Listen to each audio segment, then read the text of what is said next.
హైదరాబాద్ కేంద్రంగా సాగుతున్న భారీ ఆన్లైన్ గేమింగ్ స్కామ్ ను దర్యాప్తు సంస్థలు ఛేదించాయి. దుబాయ్ వేదికగా నడుస్తున్న ఈ అక్రమ దందాలో దాదాపు 5,000 కోట్ల డొల్ల కంపెనీలకు మళ్లించినట్లు అధికారులు గుర్తించారు. జీఎస్టీ ఎగ్గొట్టేందుకు దొంగ బ్యాంక్ ఖాతాలను సృష్టించి బ్యాంకింగ్ ఏపీఐలను దుర్వినియోగం చేస్తూ నిందితులు ఈ మోసానికి పాల్పడ్డారు. ఫిన్టెక్, రెస్జీ, ఈటీ 47 వంటి వెబ్సైట్ల ద్వారా ఎడిటింగ్ దొరకకుండా జాగ్రత్తలు పడ్డారు. ఈ వ్యవహారంలో విగోఫిన్ డైరెక్టర్లు ప్రభుత్వ కుమార్, రాజశేఖర్ రెడ్డిలను అధికారులు విచారిస్తున్నారు. అంతర్జాతీయ మూలాలున్న ఈ కుంభకోణం వెనుక మరికొందరు కీలక వ్యక్తులు ఉన్నట్లు అనుమానిస్తున్నారు.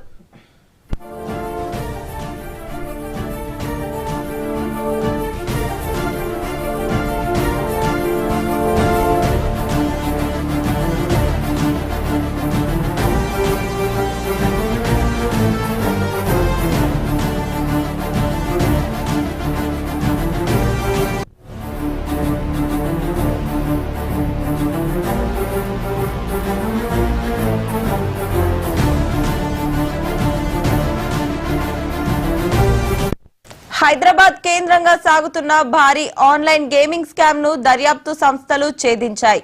దుబాయ్ వేదికగా నడుస్తున్న ఈ అక్రమ దందాలో దాదాపు 5,000 కోట్ల డొల్ల కంపెనీలకు మళ్లించినట్లు అధికారులు గుర్తించారు. జీఎస్టీ ఎగ్గొట్టేందుకు దొంగ బ్యాంక్ ఖాతాలను సృష్టించి బ్యాంకింగ్ ఏపీఐలను దుర్వినియోగం చేస్తూ నిందితులు ఈ మోసానికి పాల్పడ్డారు.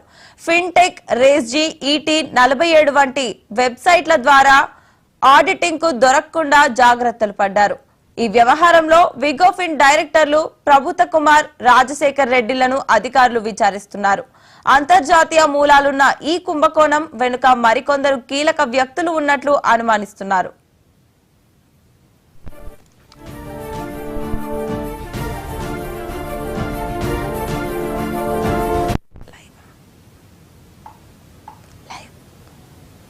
హైదరాబాద్ కేంద్రంగా సాగుతున్న భారీ ఆన్లైన్ గేమింగ్ స్కామ్ ను దర్యాప్తు సంస్థలు ఛేదించాయి. ఇక ఇదే అంశానికి సంబంధించి పూర్తి సమాచారం మా స్పెషల్ కరెస్పాండెంట్ దుర్గేష్ అందిస్తారు. చెప్పండి దుర్గేష్. తెలంగాణ రాష్ట్రం సంచలనం రేపినటువంటి నేపథ్యం చూస్తే డిజిటల్ మనీ ఇదంతా కూడా ఆన్లైన్ గేమింగ్ ద్వారా వెళ్ళినటువంటి అమౌంట్ అంతా కూడా దుబాయ్ కేంద్రంగా చేసుకుని 1,000 కోట్ల రూపాయలు కూడా తరలించింది. అంటే తెలంగాణ రాకుండా భారతదేశ వ్యాప్తంగా ఉన్నటువంటి అన్ని కూడా గేమింగ్ యాప్ల ద్వారా వచ్చే డబ్బంతా కూడా దుబాయ్కి పంపించిన నేపథ్యం. ఇదా 2 సొల్యూషన్స్, మనీ లాంగ్వేజ్ సంబంధించినటువంటి కానివ్వండి, మనీ సొల్యూషన్ కానివ్వండి, ఓపెన్ సొల్యూషన్ కానీ వీటి ద్వారా దాదాపుగా 5,000 కోట్ల రూపాయలు కూడా అమౌంట్ తరలించినట్టు కూడా డీజీఐ అధికారులు కూడా గుర్తించడం జరిగింది. దీంట్లో ఇంటెలిజెన్స్ అధికారులు కూడా జీఎస్టీ ఇంటెలిజెన్స్ అధికారులు ఎవరైతున్నారో వీళ్ళపైన నిఘా పట్టేటువంటి నేపథ్యంలోనే ముగ్గురు సంబంధించినటువంటి కూడా డాటా సేకరించడం అనేది అంతా కూడా హైదరాబాదు, ఢిల్లీ, ముంబై, కల్కట్టా ఈ ప్రాంతాలకు సంబంధించిన వీళ్ళకి సంబంధించినటువంటి నెట్వర్క్లు ఏదైతే నెట్వర్క్లకు సంబంధించిన కూడా కార్యాలయంలో కూడా సోదాలు చేయడం జరిగింది. ఇద్దరు రాజశేఖర్ రెడ్డితో పాటు కూడా ప్రశాంత్ కుమార్ ఎవరైతే ఉన్నారో తనను కూడా అదుపులోకి తీసుకోవడం జరిగింది. ఇదంతా కూడా విచారించిన నేపథ్యం కూడా ప్రభు కుమార్ ఎవరైతే ఉన్నారో ప్రభు కుమార్ అండ్ రాజశేఖర్ రెడ్డి వీళ్ళిద్దరు కూడా పాతదారులు, సూతదారులు అని చెప్పేసి ఇంటెలిజెన్స్ అధికారులు కూడా గుర్తించడం. వీళ్ళకి సంబంధించిన బ్యాంకు లావాదేవీలు అన్ని కూడా 1,000 కోట్ల రూపాయలు ఉన్నటువంటి పరిస్థితి జరిగిందని గుర్తించడం జరిగింది. దీంతో భాగంగానే మనం ఆల్రెడీ జీఎస్టీ అధికారులు ఎవరైతే ఉన్నారో వీళ్ళ జీఎస్టీ ఎగ్గొట్టినటువంటి పరిస్థితి కనుక ఓటీపీ లేకుండానే 100,000 కోట్ల రూపాయలన్నీ కూడా ఇతర అకౌంట్లకు మళ్ళించినట్టు కూడా తెలుస్తాం. ఎందుకంటే ఇండియా భారతదేశం నుంచి దుబాయ్ పంపించి దుబాయ్ నుంచి కూడా వేరే ఏదైతే కంపెనీలు ఉన్నాయో ఒక చిన్న కంపెనీలు ఏదైతే సూట్ కేస్ కంపెనీలు అనొచ్చు, అవి ఒక పేక్ కంపెనీలు అని అవన్నీ అప్పటికప్పుడు పుట్టినట్టు కంపెనీలు అన్నిటి కూడా అమౌంట్ అంతా కూడా ట్రాన్స్ఫర్ అయినట్టు కూడా తెలుసు. ఈ ఇళ్ళకి సంబంధించినటువంటి రియల్ మనీకి వచ్చే ఏదైతే అకౌంట్ ఉందో దాంతోపాటు ఓపెన్ గేమ్ ఈ రెండింటికి సంబంధించినటువంటి అకౌంట్లకు అమౌంట్ వెళ్తుంది. ఆ 2 అకౌంట్ నుంచి విడతల వాయిద్గా వేరే కంపెనీలకు దారి మళ్లిస్తున్నటువంటి కూడా గుర్తించడం. ఈ దారి మళ్లించిన నేపథ్యంలోనే ఒకసారి వీరు సంబంధించినటువంటి నిఘా పెట్టినటువంటి ఇంటెలిజెన్స్ అధికారులు కూడా పట్టుకోవడం జరిగింది. వీళ్ళకి సంబంధించినటువంటి అకౌంట్లన్నీ కూడా అధికారులు సేకరిస్తున్నారు. వీళ్ళ వెనుకలు ఎవరున్నారు, వీళ్ళ బ్యాక్గ్రౌండ్ ఏంది, వీళ్ళ కంపెనీలు ఎక్కడెక్కడ నుంచి మొదలు పెట్టారు, ఏ కంపెనీలు ఉన్నాయి, ఎన్ని కంపెనీలు ఉన్నాయి, ఎన్ని వెబ్సైట్లు వీళ్ళు అయ్యర్ చేసుకున్నారు, వెబ్సైట్ల ద్వారా ఎన్ని గేమింగ్లకు ఉన్నాయి, ఈ మనీ గేమింగ్ ఏదైతే మన ఆల్రెడీ తెలంగాణ రాష్ట్రంలో ఆల్రెడీ ఇది నిషేధించడం జరిగింది, ఇది బ్యాన్ చేశారు. మరి బ్యాన్ చేసిన తర్వాత అమౌంట్ అంతా కూడా ఎట్లా పంపించారు అని దానిపైన కూడా దర్యాప్తు అయితే వివేకవంతంగా చేస్తారని చెప్పుకోవచ్చు. మరో పక్కన కూడా ఇదంతా దుబాయ్ బేస్డ్ కంపెనీలు నడిపిస్తున్నటువంటి నేపథ్యంలో కూడా చూస్తే మరొక పక్కన కూడా విదేశాలకు అమౌంట్ తరలించారంటే ఖచ్చితంగా మరి మనీ లాండరింగ్ జరిగింది చెప్పవచ్చు.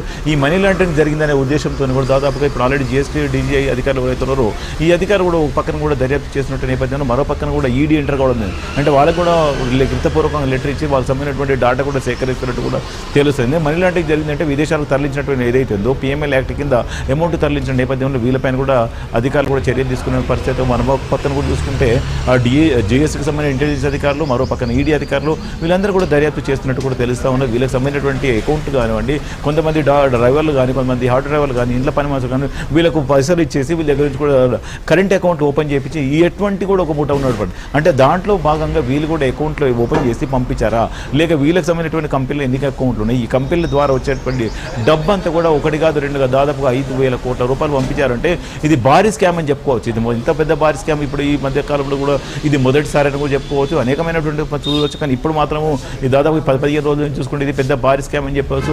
ఈ స్కామ్ ఎప్పటి నుంచి మొదలు పెట్టారు, ఎన్ని కంపెనీలకు పంపించారు, ఈ యొక్క కంపెనీకి సంబంధించిన లావాదేవీలు ఎన్ని కూడా 1,000 కోట్ల రూపాయలు పంపించారు అంటే ఖచ్చితంగా దీనికి సంబంధించినటువంటి సూట్కేస్ కంపెనీలు ఎన్ని ఉన్నాయి. ఇక్కడ బొంబాయి బేస్లు కానివ్వండి, ఢిల్లీలో ఉన్నటువంటి కంపెనీలు కానివ్వండి, హైదరాబాద్లో ఉన్నటువంటి కంపెనీ కానివ్వండి అండ్ దుబాయ్లో అంటే వీటికి ఉన్నటువంటి లింకులు ఏంది, లింకుల పైన ఆరాధిస్తున్నటువంటి పరిస్థితి. మనకు వచ్చేప్పటికి జీఎస్టీ అధికారులతో మాట్లాడినప్పుడు కూడా దీనిపైన కూడా దర్యాప్తు అయితే వేగవంతం చేస్తాం, ముమ్మరం చేసాం, నడుస్తున్నది. ఈ దర్యాప్తు అంతా కొలికి తీసుకొచ్చిన తర్వాత మీడియా సమావేశం పెట్టి ఏర్పాటు చేసిన తర్వాత మీకు మొత్తం పూర్తి స్థాయిలో కూడా సమాచారం ఇస్తామని చెప్పేసి అధికారులు చెప్పినట్టు నేపథ్యంలో ఎందుకంటే ఆల్రెడీ ఇదంతా కూడా ఇది భారీ స్కామ్, ఒకటి కాదు 2,000 కోట్ల రూపాయలు సంబంధించి కనుక వీళ్ళిద్దరు ఎవరైతే ఉన్నారో ప్రభుకుమార్ కానివ్వండి, రాజశేఖర రెడ్డి వైఎస్ ఈ రాజశేఖర రెడ్డి సంబంధించినటువంటి బ్యాక్గ్రౌండ్ ఏది తరగైంది, ఈ కంపెనీలు ఎప్పుడెప్పుడు వీళ్ళు మొదలు పెట్టారు, ఇదంతా కూడా మొత్తం మీద ఒక డాటా సేకరిస్తున్న పరిస్థితి. వీళ్ళకి సంబంధించిన బ్యాంక్ అకౌంట్లు కానివ్వండి, బ్యాంక్ సంబంధించినటువంటి డాటా కానివ్వండి, ఈ కంపెనీలో ఎన్ని ఎప్పుడు పెట్టాయి, వెబ్సైట్లు ఎన్ని దాదాపు 15 వెబ్సైట్లు ఉన్నట్టు గుర్తించింది. ప్రస్తుతానికి అయితే 2 వెబ్సైట్లకు సంబంధించిన 2 అకౌంట్లు ఏదైతే న్యూ కంపెనీలు ఆ సొల్యూషన్ కంపెనీస్ కానీ మనీ కంపెనీ సొల్యూషన్స్ కానివ్వండి, ఓపెన్ సంబంధించి ఈ కంపెనీలకు సంబంధించినటువంటి అదంతా కూడా బ్యాంకు లావాదేవీలన్నీ కూడా దాంట్లోకి వెళ్ళేట్టు కూడా గుర్తించింది. వాటికి వెళ్ళిన వెంటనే వివిధ కంపెనీలకు వెళ్తున్నట్టు కూడా గుర్తించడం జరిగింది. వీటికి సంబంధించినంతా కూడా డాటా సేకరిస్తున్నట్టు కూడా మనం గుర్తించి చెప్పుకోవాలి. ఇదంతా కూడా మరొక పక్కన జీఎస్టీకి సంబంధించినటువంటి ఇంటెలిజెన్స్ అధికారుల పాటు ఈడీ కూడా దర్యాప్తు చేస్తుందని చెప్పి ఇదంతా కూడా కోలికి తీసుకొచ్చే దశలో కూడా దర్యాప్తు అయితే వేగవంతం చేసినని కూడా చెప్పుకోవచ్చు. Right, thank you Sirish.